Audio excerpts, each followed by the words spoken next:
Hey, my name is Schuyler DeBree. I played soccer at Duke and graduated in 2018, and this is my story as to why mental health matters for student athletes. My soccer career actually ended because of a mental health crisis, so mental health means a lot to me. I've had a lot of personal experience with it at this point, and yeah, a lot of people ask, why did your soccer career end? And I say a mental health crisis. It was a combination of really quick onset depression, anxiety, and OCD that caused some suicidal ideation. And I had to leave the professional team that I was playing at when it all happened. And I had never experienced anything like it before. I didn't even know that that experience was possible, frankly. And so it was terrifying. If you can imagine just having such intense and frequent suicidal thoughts that you can't concentrate. I couldn't hold conversations, I couldn't make myself dinner, I couldn't focus on what cone to move to next in a passing pattern.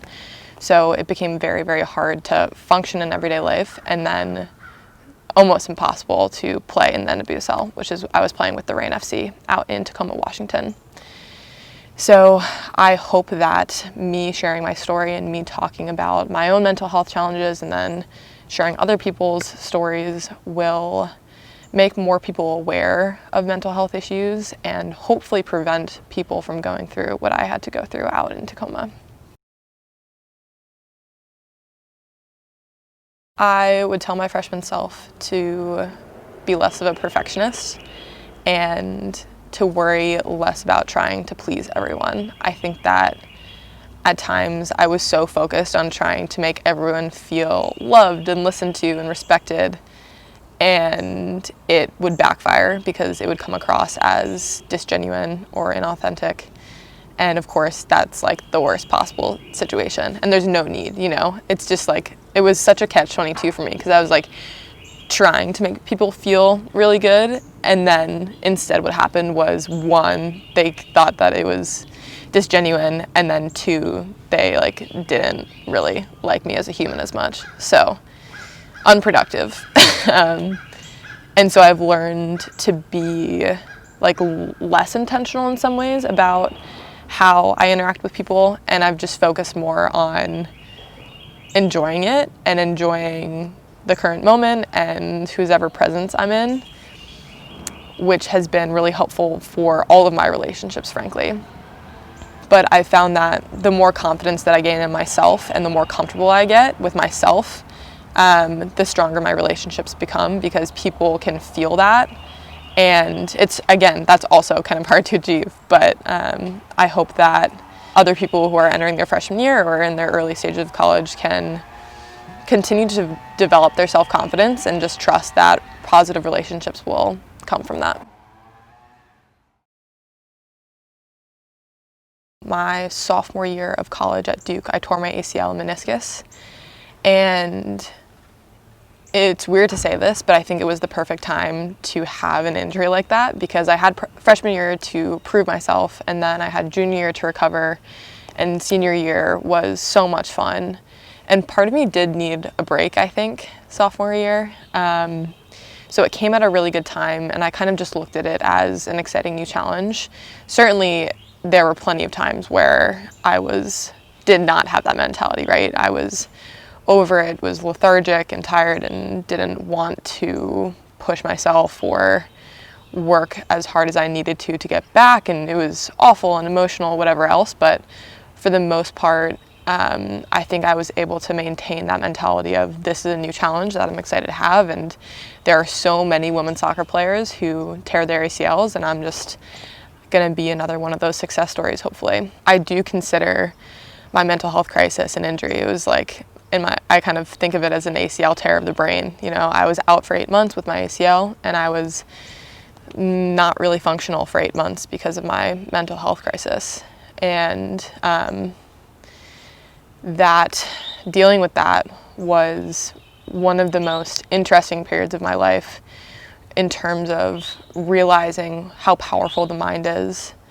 And it brought out every insecurity that I've ever had, so I learned a lot about myself. It also showed me how amazing my support system is.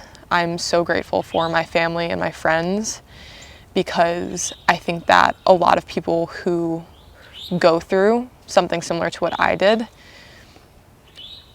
their lives are derailed for years, if not the entirety of their life. And instead, my support system was able to keep me out of a mental hospital, was able to keep me at home and keep me safe, keep me alive, and get me all the resources I need, got me to psychiatrists, got me the medicine that I needed, and then eventually helped me apply to grad school. When I was still deep in a depression and deep in suicidal ideation, I applied to graduate school after COVID hit, because at the time my soccer career ended. I was debating between an entry-level job and going back to grad school.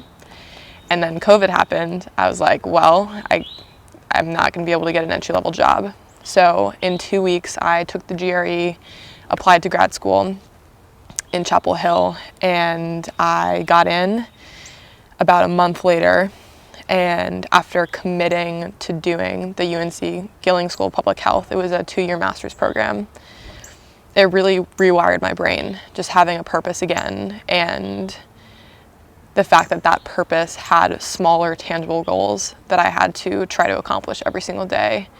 It took my mind off of all of the negative thought patterns that had been just inundating my brain capacity 24 hours a day and distracting me from functioning. I was able to slowly come out of my depression.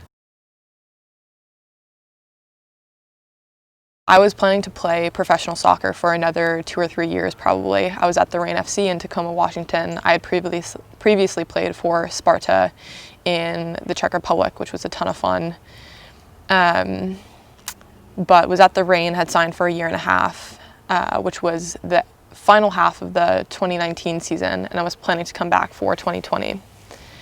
But before the end of the 2019 season, I left Washington and went home to New Jersey, which was a massive life change. Like, if you had asked me if any of this would happen, I couldn't have dreamed this up, right? It was worse than my worst nightmare, frankly. And yet, I'm now the happiest that I've ever been. I was home in New Jersey for 3 months, and then my uncle, who lives in Chapel Hill, North Carolina, said, "Hey, Schuyler, you're not getting any better. I think a change of scenery would be important for you." So I came down here to Chapel Hill and started living with him. He taught me how to computer program. That was also very helpful for getting me back into a better mental health space. Just proving to myself that I was capable of something again was really important, because I had convinced myself that I was incapable of everything when I was really depressed. And I love Chapel Hill. I'm so happy here. It's so nice to be close to Durham. I have a great community of people who are in Duke Med School or competing. I have one friend who's training to be in the 2021 Olympics now. And just, yeah, a great community of people that I'm so grateful to have. And I have my uncle, who is an amazing part of my support system. And I'm really happy that my soccer career ended early, because it's enabled me to get more into surfing and skateboarding and mountain biking, all these things that I always knew that I loved but never had the time to devote to, or was too worried about injury to do. And life after soccer, or life after your sport, is really, really fun, but the transition period is hard. So I just hope that for everyone who goes through the transition, I hope that you can find things that you truly love quickly, because it makes the transition a lot easier. And I promise that there are so many fun things that not having your sport creates space for, but it's about finding them and really committing to them and rewiring your perspective and finding ways to love that and be competitive with them if you want to be the same way that you found with your sport. It's a really, really tough time in the world. It is pretty crazy, but one thing that I've always done that I think is important is to have a list of things that make you happy. And if you're ever not feeling great, you return to that list and give yourself one of those things. For me, it's like a good cup of tea, dark chocolate, good glass of wine, the ocean, calling someone that I love, drawing, reading a really good book, reading poetry. There's like, it's literally a note that I have in my phone that I know if I'm not feeling my best, I can return to that just as a reminder of, okay, what of these things do I need right now, and which one is most possible, easiest, most feasible, and let me give that to myself, because 1, I deserve it. 2, if I do this, let's say that I'm debating, like I have a ton of homework to do, but I feel awful. I'm tired and aggravated and irritable, whatever else. If I give myself 5 to 10 minutes to meditate, that homework will become so much better. I'll get it done twice as fast. I will be so much less irritable and awful to be around, and also like be myself, right? So I think that as a culture, we need to be better about taking care of ourselves and feeling like it is selfless in some ways to take care of yourself, because if you are good and you can project that energy for other people, you're helping everyone. It's not selfish to meditate, to do yoga, to say, you know what, I need to remove myself from the situation and go get a cup of tea by myself and maybe read a book, draw a little sketch, and then I'll come back to whatever I was doing. Because if I take that, I will be so much better once I return. And then the other thing that's been really important for me is taking myself less seriously and being less of a perfectionist. So at the end of the day, your sport is a game and it should be fun. You should be smiling when you're playing, at least for me. Because 1, I play better if I'm smiling and having fun. And 2, the more intense you are about your sport, the more pressure you put on yourself, the more that your identity becomes wrapped up in this thing that doesn't define you. And because your sport is a game, you're going to win and you're going to lose and you're going to have bad performances.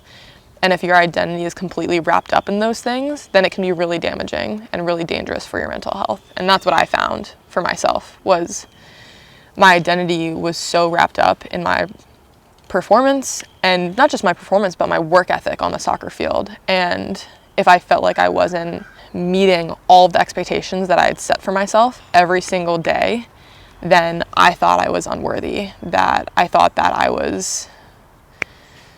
I wasn't capable of doing all these other things. I wasn't enough for whatever reason. So I hope that people can take themselves and their sport less seriously and remember to smile and enjoy it as much as possible, because it doesn't last forever, and you play better when you're smiling.